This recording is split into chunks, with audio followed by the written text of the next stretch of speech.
Yeah, what's good everybody, it's your boy Rumpus here with the Gear 5 Goofer Luffy Tunes 1 and only build guide. Everything you need to know about him, his counters, who he counters, his stat recommendations. If you want to look over his skills and his abilities and traits, then I would generally recommend going and reading that yourself in the game, as I will not be covering that in this, because I'm expecting that you will kind of know what those are going into this guide. So if you have not done that, I would recommend going into the game and reading his abilities. You can see that in the locked characters if you wish. But otherwise, let's dive in and let's get right into it.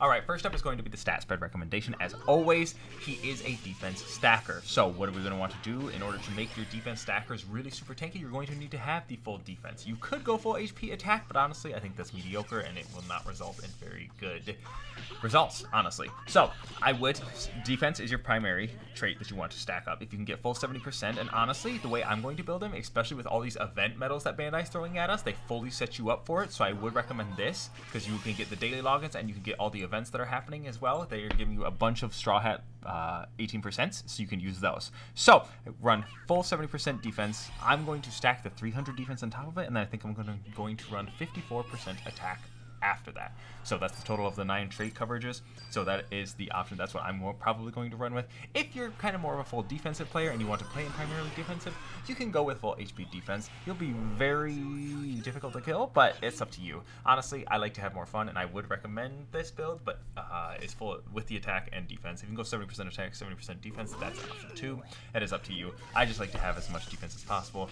You will be vulnerable to the people with ignoring defense, but honestly, you are vulnerable to those people in general anyways. So long story short, I think if you want to have the most fun in the game, I would just build attack and defense and you'll be good with that.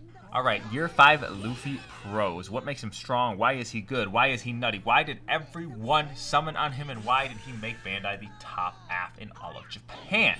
Well, first thing first, he is the first character to become any class. He can be defender, he can be runner, he can be attacker. He can do it all at any time in the game. It is amazing, and honestly, it feels phenomenal to be able to play a defender like that. Now, keep in mind, he is primarily a defender, but the ability to go and attack and run actually comes in very useful. So just keep that in mind. That is one thing that's important. Next up, he does a large amount of damage, whether he is defender, whether he's in attacker mode. Really, it doesn't matter what mode you're in, you're going to be doing large amounts of damage, because I kind of recommended this to Bandai myself, and they apparently took me to literally and put it on an EX, but I thought that each defender should have ignore defense skills, and they threw it on Gear 5, and look at him and how he's thriving.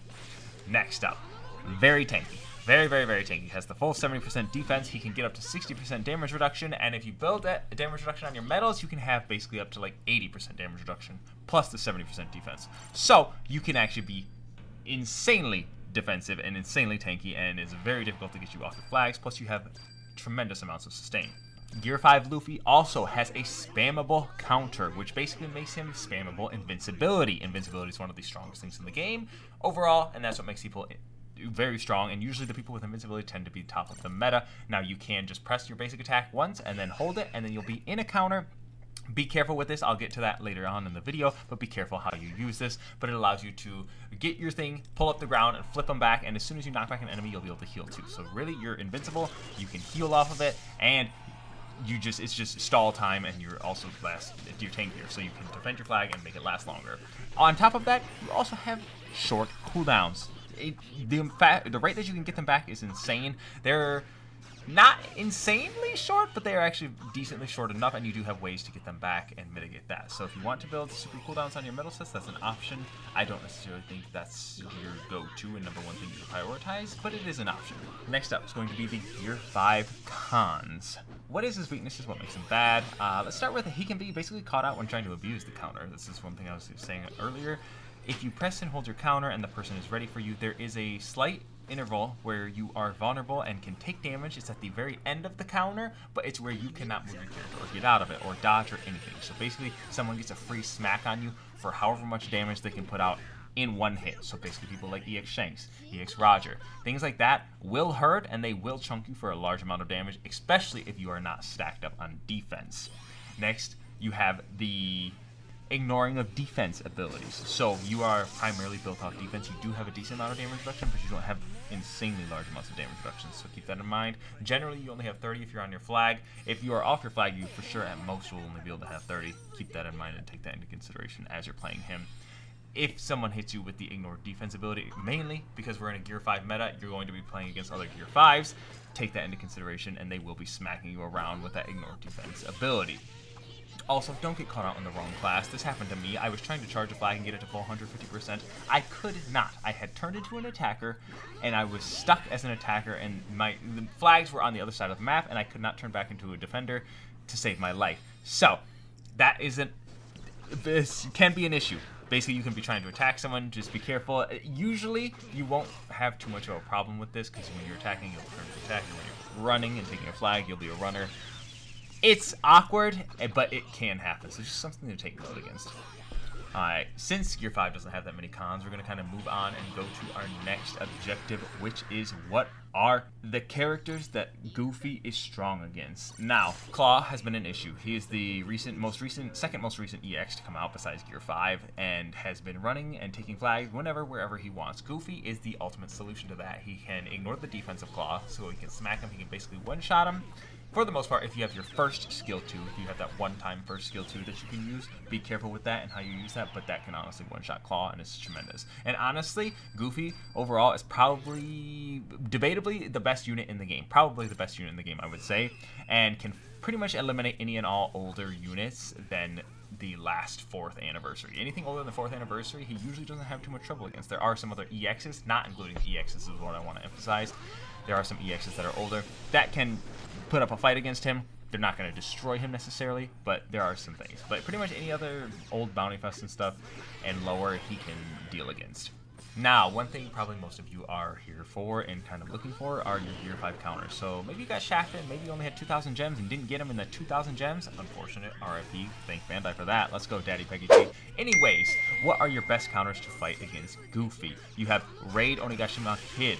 He has that percentage damage that he has. He has large amounts of damage reduction. The counter to Goofy is damage reduction. So characters with large amounts of damage reduction are the ones that are going to be able to smack him around. Plus, Kid has good ways of doing damage, even through that fat amount of defense, because Luffy doesn't have any protection against percentage damage. That's your one go-to to use against him. So you can use Raid Kid. That is an option. Some people may say King because King has percentage damage. You can do that, but since Luffy has ignored defense, he can actually wail on King and actually one-shot him pretty easily. So that's just kind of, King has a skill 1, and that's about it. Other than that, King's probably useless against him. Next up, I kind of found this when I was playing in League Battle, is I had a Roger who just sat there and was just playing like a backline and was just running away every time while I'm fighting other people, and he just sit there and keep Kamusaring me. So Roger can be annoying. I would not let him sit there and stack. So be conscious of a Roger. In a one-on-one straight up, most people will fight you like this, Roger won't be a problem.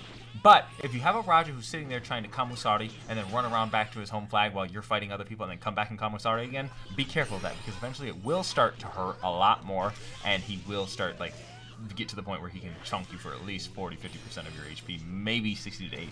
So be careful of that. Don't let him stack. Next up, Olin. She can actually hold very well against you. She's probably not going to take a flag from you because you have so many knockbacks and so many ways to do damage, but you do have to just be careful of her in general because she is tanky.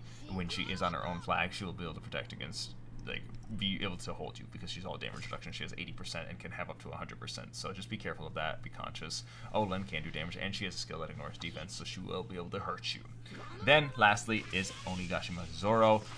He has the color advantage, so he automatically has the anti-stagger. I guess he has knockback and knockdown against people like the color he's strong against. I did not realize that. That's news to me. So if that's wrong, let me know. But someone said that, and I did not realize that was a thing. I always thought he was just knockbackable no matter what. So Onigashima Zoro can slice you. He does have percentage damage when he hits you 4 times, so he can wither you down, and he's very annoying to deal with, and he is very tanky. So your ignoring defense doesn't necessarily help you with that. Some people may say EX Comrade Shanks. I think that can be a thing, but Luffy can generally fight it as well. That one's kind of just a 50-50. I wouldn't say Shanks is a direct counter, but Shanks can kill you. So if you're playing it smart, and if you have your first skill too, especially, you just gotta wither the Shanks down to like maybe 70-80 with your basic attacks, which is relatively easy to do. Just hit him with your skill 1 if you can get the shock off. Even if you don't get the shock off, and just knock him back, that should do a decent amount of damage. And then you just auto him a little bit, and you should be able to skill to him the first one, and you should be able to one-shot him. Shanks shouldn't be too much of an issue. He can be if you are kind of already distracted fighting other people. So take that. You just pay attention to that. Alright, you guys. Next up, I want to talk about a little bit of tips and tricks and things to be conscious of when you are playing him. Don't forget, you can also be an attacker and a runner. Feel free to push. A lot of people will just sit there and stay on their flag and not push. I feel like this honestly happens with Claude. Claude is a runner, and people will just sit there and defend and attack as Claude and not actually take flags. Remember to take flags. If you do not have enough flags, do not just sit there charging your flag, especially if one is wide open in front of your face. For some reason, this happens to be a large issue amongst the Bounty Rush players in League Battle when they have a character who's fully capable of taking flags and or attacking. So keep that in mind. Push when you need to push. There are good times, there are bad times, so it's definitely circumstantial based off each game. Then, remember, you are, this is kind of the counter to that, but you are primarily a defender. That is your main strength, so being on a flag is ideal. You can be on any flag. Could be yours, could be the enemy's. You get the damage reduction from that, and you can turn into your attacker. You can be defender whether you're on yours. So, he does specialize in being a defender. He's not super fast for being a runner, and his skills aren't super high range for being an attacker either. So, like, look at Shanks' range versus, like, Goofy's range, so just different things to keep an eye out for that. So when you're trying to hit people, keep in mind your skill 2, your regular skill 2, not the first time one, can be a little bit shorter range than you think. So watch out for that.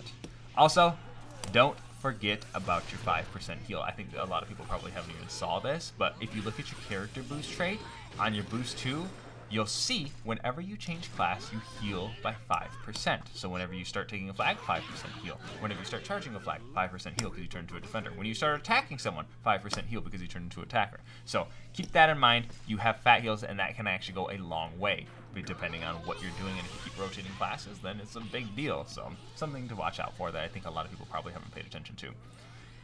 Next up, this is honestly one of my biggest things, because one of the things that honestly all Goofies, myself included, have encountered is be careful how you're using your counter. People can kill you easily if they bait it out. It's very baitable, and a lot of people want to sit there and keep spamming it, so sometimes the enemy will just sit there and wait, and then you'll hit your skill, you'll hit your basic attack, and then you'll sit there and you'll counter, and then they'll just wait, and then they'll smack you real good whenever you fall out of that and you're no longer invincible. So take that into consideration as you're doing that. Next up is utilizing your skill 2 wisely. You have that big first time skill 2. It's a one-time use. You have it one time until you die. So using it at the most optimal time, try and hit as many people as you can. Now, you don't need to go saving it for the whole game. Don't save it to the last minute. You definitely want to use it. Push people off, get to the next flag, see if you can kill somebody and move them on. If you know there's going to be like a high defense stacker, you can always just go and smack them with that whenever. It's a very large range. It does go for very far, and it's actually decently fast, so a lot of people kind of don't really see it coming. And it's kind of a little wonky. So another thing too is people don't know if you actually have it. There's no way to keep track of it unless they've been sitting there tracking you the whole time. So make sure you use it. Try not to just like throw it out willy-nilly, because if people are sitting there staring at you waiting for you to throw it out, they'll probably be able to perfect dodge it. So just watch out for that.